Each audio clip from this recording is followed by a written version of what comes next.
الحمد لله وحده والصلاة والسلام على من لا نبي بعده أما بعد فأعوذ بالله من الشيطان الرجيم بسم الله الرحمن الرحيم ولو أن قرآنا سيرت به الجبال أو قطعت به الأرض أو كلم به الموتى بل لله الأمر جميعا وقال النبي صلى الله عليه وسلم تبرك بالقرآن فإنه كلام الله وخرج منه أو كما قال عليه الصلاة والسلام وقال النبي صلى الله عليه وسلم الماهر بالقرآن مع السفرة الكرام بررة أو كما قال عليه الصلاة والسلام۔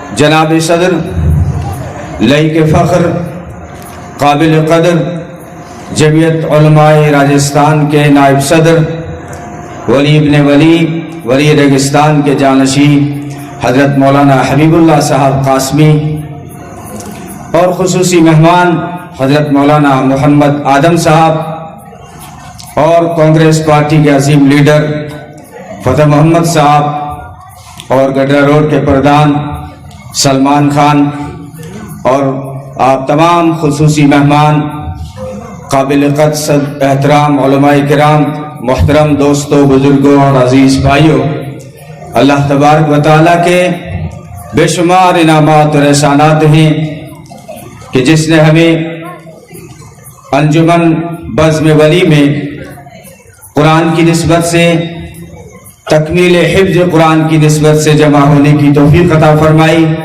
اللہ تبارک و تعالی ہم سب کا مل بیٹھنا قبول فرمائے، آپ سب کی تشریف آوری اور میری حاضری کو اپنی بارگاہ سمدیت میں قبول و منظور فرمائے۔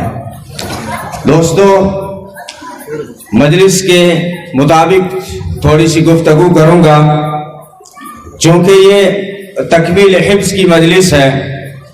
بھائیو، قرآن رحمت ہے، قرآن برکت ہے، قرآن صداقت ہے، قرآن حکمت ہے، قرآن بصارت ہے، قرآن بصیرت ہے، قرآن بشارت ہے، قرآن رحمت ہے، قرآن عبادت ہے۔ اور عبادت بھی ایسی کہ قرآن کو پڑھانا عبادت، پڑھنا عبادت، سنانا عبادت، سننا عبادت، سمجھنا عبادت، سمجھانا عبادت، قرآن کو دیکھنا عبادت، قرآن کو چھونا عبادت اور قرآن کو حفظ کرنا بہت بڑی عبادت۔ یہ مبارکباد پیش کروں گا ان بچوں کو جنہوں نے قرآن کو حفظ کیا ہے، ان کے والدین کو، ان کے اساتذہ کو، کہ انہوں نے اپنے سینوں میں بہت بڑی دولت حاصل کی ہے۔ ساری دونوں جہانوں کی اگر دولت کہوں تو بھی کم ہے، قرآن کی دولت بہت بڑی دولت ہے۔ ہم کیا جانیں کہ ان طلبہ کا مقام کیا ہے؟ ان طلبہ کا مقام اگر معلوم کرنا ہے تو فرشتوں سے پوچھو کہ جب یہ بچے قدم اٹھاتے ہیں تو تم پر کیوں بچھاتے ہو؟ ان طلبہ کا مقام ہم کیا جانیں؟ ان کا مقام ان مچھلیوں سے پوچھو کہ ہر وقت غوطے لگا لگا کر تم ان کے لیے مغفرت کی دعائیں کیوں کرتی ہو؟ ان کا مقام محمد عربی صلی اللہ علیہ وسلم جانتے ہیں، جنہوں نے فرمایا تھا اگر کسی کو اس دھرتی پر چلتے ہوئے جنتی دیکھنے ہوں تو طالب علم کو دیکھ لیا کرے، یہ چلتے ہوئے جنتی ہے۔ اللہ تبارک و تعالیٰ نے ان کو بہت بڑا مقام دیا ہے اور بہت بڑے فضائل ہیں۔ بچہ جب قرآن سیکھنے کے لیے، آپ وہ جو ہے مایوس نہ ہوں جن والدین کے بچوں نے قرآن کو حفظ نہ کر سکے، کسی وجہ سے ناظرہ پڑھا ہے، جن بچوں نے ناظرہ پڑھا ہے ان کے والدین بھی سن لیں کہ جن کے بچے قرآن ناظرہ پڑھ جاتے ہیں، اللہ تبارک و تعالیٰ ان کے ماں باپ کے سارے گناہوں کو معاف کر دیتے ہیں۔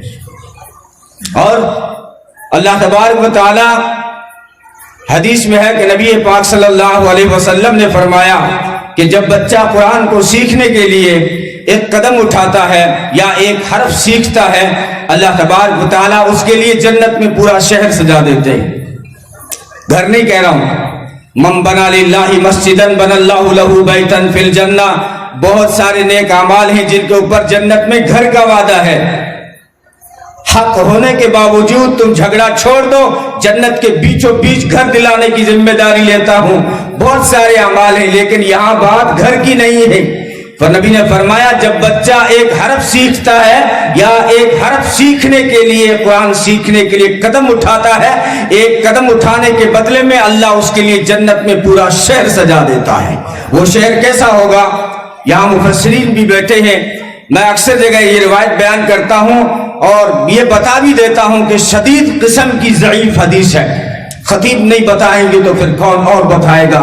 ان فی الجنت نہرا اسمہ ریان علیہ مدینۃ من مرجان لہ 70,000 باب من ذہب وفضہ لحامل القرآن. فرمایا جنت میں ایک نہر ہے جس کا نام ہے ریان. اس ریان نہر کے کنارے ایک شہر ہے جس کا نام ہے مرجان. اس مرجان شہر میں 70,000 گھر ہیں, سونے اور چاندی کے 70,000 گھر ہیں. ہر گھر میں 70,000 کمرے ہیں, ہر کمرے میں 70,000 دروازے ہیں, ہر دروازے سے 70,000 فرشتے انٹر ہوں گے. ہر فرشتے کے ہاتھ میں گفٹ ہوگا, ہدیہ ہوگا, تحفہ ہوگا. وہ کہے گا یہ تحفہ تمہیں اللہ نے بھیجا ہے. کس کو ملے گا؟ فرمایا لحامل القرآن, جو قرآن کو پڑھنے اور پڑھانے والے ہیں ان کو ملے گا. یہ قرآن بہت بڑی عظمتوں کا مالک ہے, بہت بڑی رفتوں کا مالک ہے, بہت بڑی شوکتوں کا مالک ہے. اتنی عظیم کتاب ہے. بات کس کی ہے؟ جس کی جتنی بڑی ذات ہوتی ہے اتنی ہی اس کی بڑی بات ہوتی ہے. یہ بات قرآن کے 30 پارے رب العالمین کی بات ہے. خدا کی ذات سب سے بڑی ذات تو خدا کی بات بھی سب سے بڑی بات. کلام الملوک ملوک الکلام, کہ بادشاہوں کا کلام کلاموں کا بادشاہ ہوتا ہے. یہ رب العالمین کا کلام ہے تو اس کی عظمت کا کوئی کیسے مقابلہ کر سکتا ہے, کوئی تخیل میں کیسے لا سکتا ہے. اتنی عظیم کتاب ہے کہ جو بھی اس سے رشتہ یا نسبت جو جوڑتا ہے وہ بھی عظیم بن جاتا ہے. قرآن جس رات میں آیا وہ رات ساری راتوں کی سردار بن گئی. قرآن جس مہینے میں آیا وہ مہینہ سارے مہینوں کا سردار بن گیا.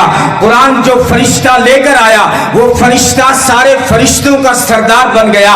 قرآن جس نبی پر آیا وہ نبی سارے نبیوں کا سردار بن گیا. اور قرآن جس امت کے لیے آیا وہ امت ساری امتوں کی سردار بن گئی. اور قرآن عضو کے جس حصے پر آیا, جسم کے جس حصے پر نازل ہوا, وہ حصہ باڈی کا سردار بن گیا. وہ دل جو ہے سردار بن گیا. یہ سرداریاں عطا کرتا ہے. یہ تو بڑی باتیں اور بڑی چیزیں تھی. معمولی چیزوں نے جب اپنا رشتہ قرآن سے جوڑا, معمولی لکڑی کے ٹکڑے نے جب رحل بن کر قرآن سے رشتہ جوڑا تو اس کو سینے سے لگایا گیا. معمولی کپڑے نے جب اپنا جزدان بن کر قرآن سے رشتہ جوڑا تو اس کو بوسے دیے گئے. ارے معمولی کتا جو فری میں گاڑی والوں کو دیتے ہیں, اس کتے نے جب جلد بن کر قرآن سے رشتہ جوڑا تو اس کتے کے پکس میں عرش پر خدا بولا لا یمسہ الا المطہرون. اب اس کتے کو تم بغیر وضو کے چھو نہیں سکتے.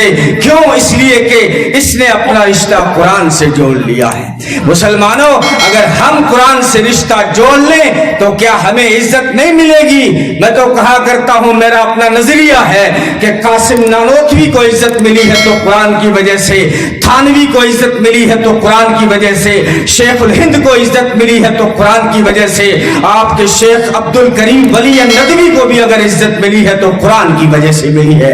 یہ میرا نظریہ ہے.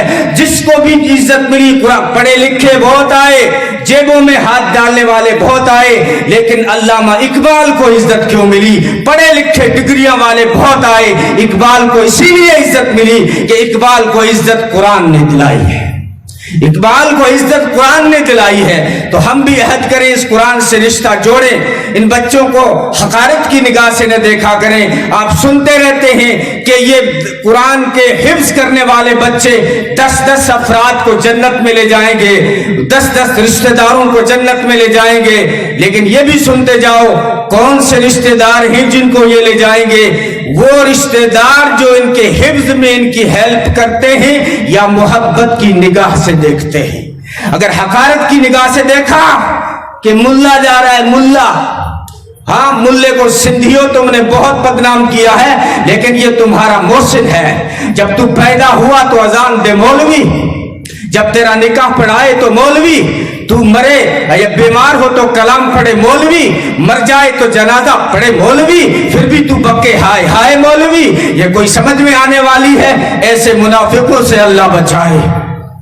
یہ ایسے منافقوں سے اللہ، یہ ہمارے محسن ہیں. عظمت کی نگاہ سے دیکھو ان کو، محبت کی نگاہ سے دیکھو. اور جو ہے قرآن کریم اپنے نسلوں میں جو ہے قرآن کو زندہ کرو. آگے رمضان آ رہا ہے، قرآن کی تلاوت کو اپنے گھروں میں زندہ کرو. نبی نے فرمایا جس گھر میں قرآن کی تلاوت نہیں ہوتی وہ گھر نہیں قبرستان ہے، اس میں کوئی زندہ رہتا ہی نہیں ہے، وہ سب مردے ہیں. اگر کوئی زندہ ہوتا تو قرآن کی آواز تو آ جاتی.